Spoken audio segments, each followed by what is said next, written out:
Hey guys, how you doing? Hope all is well. I just want to say thank you for checking out the videos. If you're a new subscriber or an old subscriber, again, thank you very much for checking out the drum videos and the guitar videos I've been putting up. Not just the Beatles stuff, but everything I've been doing. We're going to keep this video short, just strictly about the Beatles stuff that I've been doing. I just got done finishing up the Val Parnell'S Sunday night at the London Palladium show, the January 12th, 1964 show. And I also did the October, I believe it was October 13th, 1963 show. Of course, my tribute, my contributions to my Beatles tribute project that I've been doing here on the channel. Again, I did the drums and the guitar for those two shows. Those are the most recent videos I have on the channel right now, and I just want to say thank you very much for checking out the channel and the videos. Again, rock stars with a Z at the end, the DO symbol 92. Again, this past weekend, sorry to repeat myself, I just finished up the January 12th, 1964 Beatles show at Val Parnell'S Sunday night at the London Palladium, which was like it's in the description in my videos that pertain to that show, but it was basically like a Ed Sullivan kind of show, but over in London, over in England. So it was a very popular show, and it was an honor, I guess, back then to be on that program if you were the Beatles. So I enjoyed doing the shows for the Sunday night at the London Palladium. Again, they're bootleg recordings, so the sound quality for those videos are not going to sound, as clear as we wish that it would sound. Maybe if the Beatles had our technology today, they could probably make it like a live album or something, and it would sound really cool just to hear those hi-hats real clear and crisp on, and Ringo's bass drum, you can actually hear it through all the screaming. It would be so great if we could hear the Beatles that we wish we could, but unfortunately we can't, because we didn't have the technology we have today back when the Beatles were around. But I enjoyed doing the songs on the set list. I Want to Hold Your Hand, I did Twist and Shout.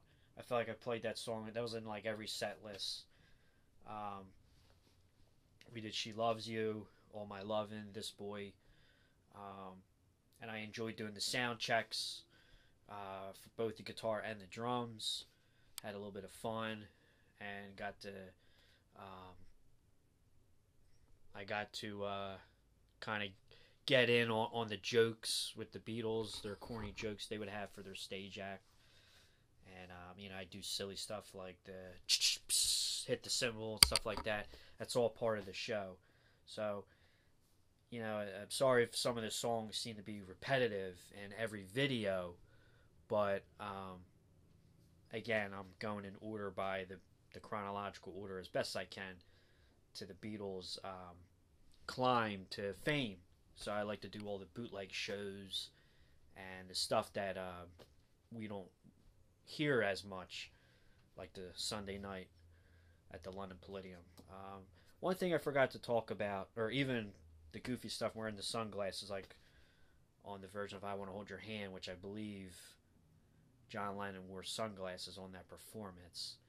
And I think you could see it in the photos I've shown in some of the videos from that show, the January 12th show, which was the second London Palladium show, right before they went to the U.S. for the Ed Sullivan. But I just had fun doing the goofy stuff, wearing the glasses, and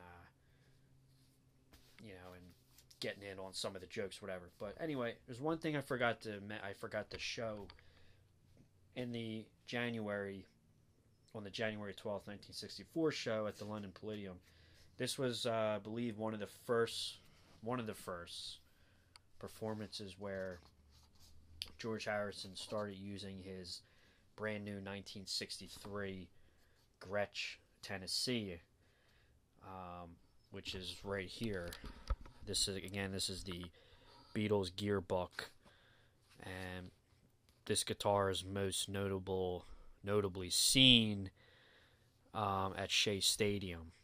But this particular show, I did the January 12th, 1964 show at the London Palladium, was one of the debuts of this guitar. Here's a picture of him here using it, because we all know George using the Gretsch Chet Atkins Country Gent, which we've shown many times in my videos. But this is now a new era of some of the Beatles gear changing. So here's the guitar. I just wanted to show it, which I forgot to show in my videos. This is actually George Harrison with his 1963 Gretsch Tennessean in like a deep maroon finish. Obviously, it's a black and white photo. The F-holes were actually painted. They were not real F-holes. This is George Harrison during the Beatles for Sale album session, Beatles 65, Beatles 7 album session. And this particular photo, according to the book, was taken during the Babies in Black session, recording the song Babies in Black, which is like a 12/8 or a 6/8 or a waltz. 1 2 3 1 2. Cool song, great song. But the guitar was used basically during the Beatles for Sale session. This photo was taken in August 11th, 1964. And also another notable thing, which I never knew before, but if we backtrack here a little bit, we've talked about Ringo's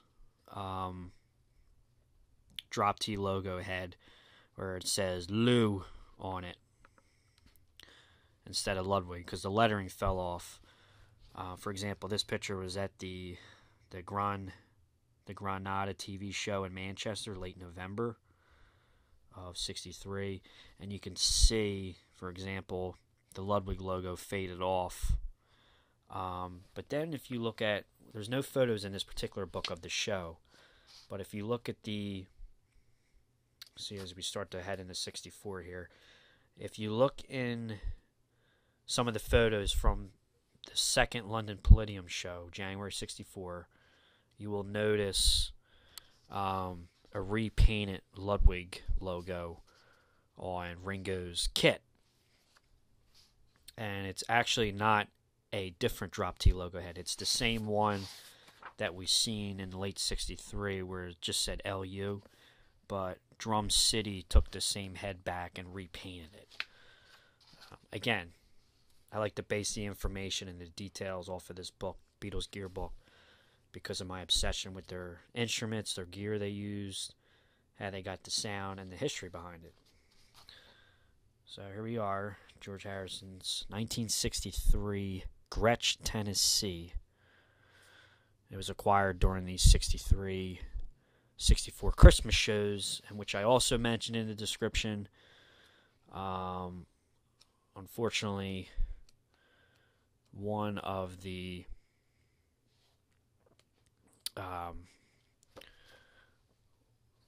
Gibson J-160E acoustics, which here, for example, you see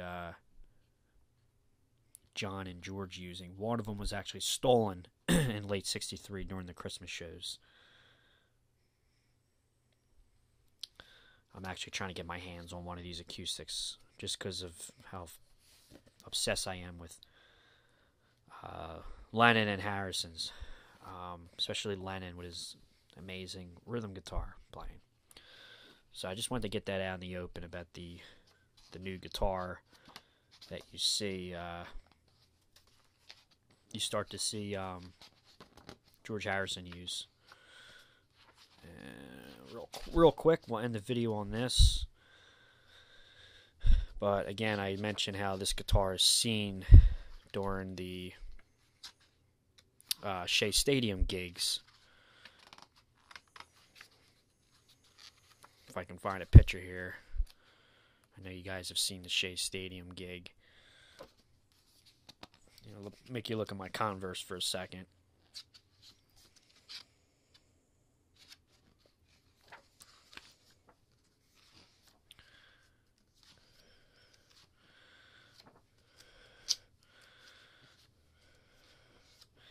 There we go. We fast forward to 1965.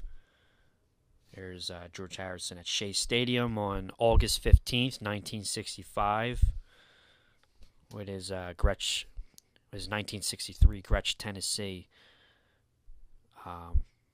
guitar. And there's one of the J-160Es right there, you could see. I also found out that the two J-160E acoustics that we're talking about here, one of them was John's and one of them was George's, and I thought I read in this book that there were two. Well, there were two, and supposedly John and George shared both of them, so none of them was really like one was John's, only John's, one was only George. They just had two, so they both shared them. And apparently one was actually sold to John, one was sold to George, or vice versa, or whatever. And the one that, for example, John used to use a lot on stage was actually George's, because he just liked the way it played. It was a little bit nicer than the other one. So maybe the story goes that really it was George's J-160E stolen and not John's, because you usually see John using this, even at the live gigs. So one was under John's name, one was under George's, but just because you see John using one doesn't mean that one was his. It might have been George's, but basically just one of them was stolen. Just want to get that out there. So again, guys, thanks for the videos and checking them out. And this is a great book. Get this book if you're a Beatles fan and you want to know about their gear. Beatles gear. Here's we talked about this guitar here. This is George Harrison's 360-12 electric 12-string electric guitar. There's Paul McCartney's second 1963 violin Hofner bass, and there is John's new Rickenbacker 325 in the stock black stock tremolo system, which we're starting to get into the new era of the Beatles a little bit, advance into 1964. Thanks, guys. I'll see you in the next video, and we're going to end it right here. Drop T logo head number 2, I believe. I believe it's number 2. Drop T logo head number 2. It's the Ed Sullivan logo head, used on the Washington Coliseum show, and used on the first American tour, 1964, in the winter. Thanks, guys. I'll see you in the next video. And yeah, rock on, Rockstars 92. Check out the channel. Thanks. More to come. You'll be surprised.